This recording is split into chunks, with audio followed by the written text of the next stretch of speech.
Сәлематсыздар ма оқушылар? Қазақ тілі сабағы. Бүгінгі сабақтың тақырыбы сын есім. Бүгінгі сабақта сын есім туралы білетін боласың. 51-ші жаттығуға қарайық. Мәтінді түсініп оқы. Мүйіз тұмсық ірі жануар. Оның мүйізі жіңішке талшықтардан құралған. Алайда мүйіз тұмсық күндіз сұлап жатады да айбарлы дыбыс шығарады. Ал түнде жайылымға шығады. Оқушылар, мәтін не туралы? Мүйіз тұмсық туралы. Оқиғаның мәтін екенін дәлелде. Себебі бұндағы сөйлемдер бір-бірімен байланысқан мағына жағынан. Мәтіннің түрін анықта. Мәтіннің 3 түрі бар екен білеміз, я? Сипаттау, пайымдау, әңгімелеу мәтіні. Енді соның ішіндегі қай мәтінге жатады? Сипаттау мәтіні. Неге? Себебі бұнда оның не істеп тұр? Мүйіз тұмсықты сипаттап тұр. Ірі жануар, я? Мүйізі қандай? Жіңішке талшықтардан құралған. Күндіз ол не істейді? Сұлап жатады. Және де айбарлы дыбыс шығарады екен. Ал түнде ол жайылымға шығады екен. Яғни сипаттап тұр. Енді мәтіндегі қарамен берілген сөздерге сұрақ қойып. Ірі, жіңішке, айбарлы. Қандай? Ірі. Қандай? Жіңішке. Қандай? Айбарлы. Ендеше жаңа ақпаратпен танысайық. Заттың түрін, түсін, сапасын білдіретін сөздерді сын есім деп атайды. Сын есімдерге қандай, қай деген сұрақтар қойылады. Мысалы, сұлу, жақсы, таза, қоңыр. Келесі 52-ші жаттығу. Жұмбақты көркем жаз. Шешуін тап. Іші жұмсақ, сырты қатты, еті қызыл, сүті тәтті. Ол не, балалар? Дұрыс, қарбыз. Енді жұмбақтағы сын есімдердің астын сызайық кәнеке. Іші қандай? Жұмсақ. Сырты қандай? Қатты. Еті қандай? Қызыл. Сүті қандай? Тәтті. Яғни қандай деген сұрақ қойдық. Оқушылар қарайықшы, жұмбақтың шешуін табуға қай сөздер көмектесті?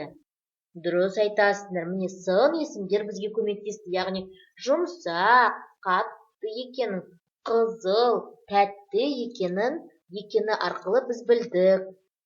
Келесі 53-ші жаттығуға қарайық. Ребусты шеш. Кәнеке көрейік, бірінші суретте бізде тауық.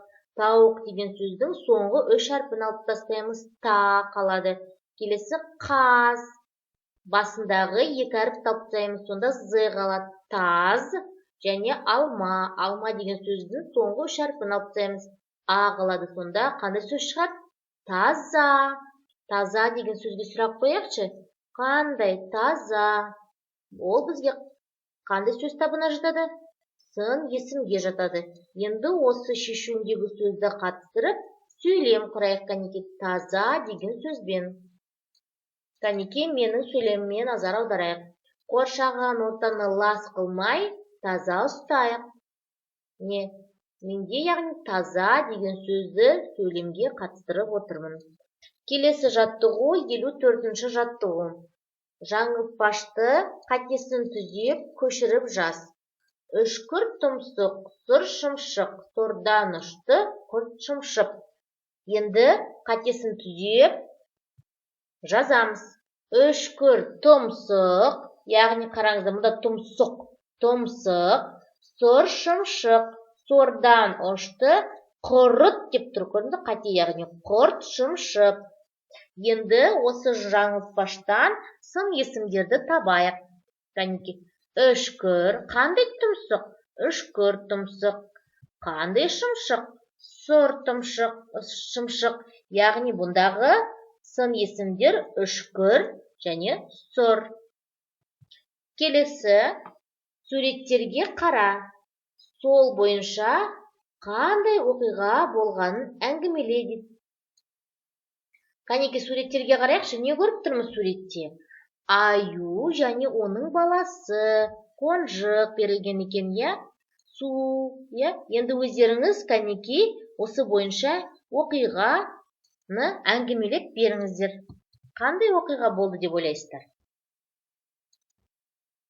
Ендеше кәнеки мен оқып берейін, мұқият тыңдаймыз. Қоңыр аю қонжығын алып, орман шетіндегі көлшекке келіп суға түсті. Қонжық судан қорқып қаша жөнелді.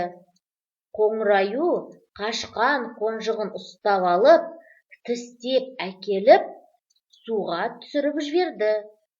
Қонжық алғашқыда қорыққанымен суға үйренді. Аю анасымен екеуі көлде біраз шомылды.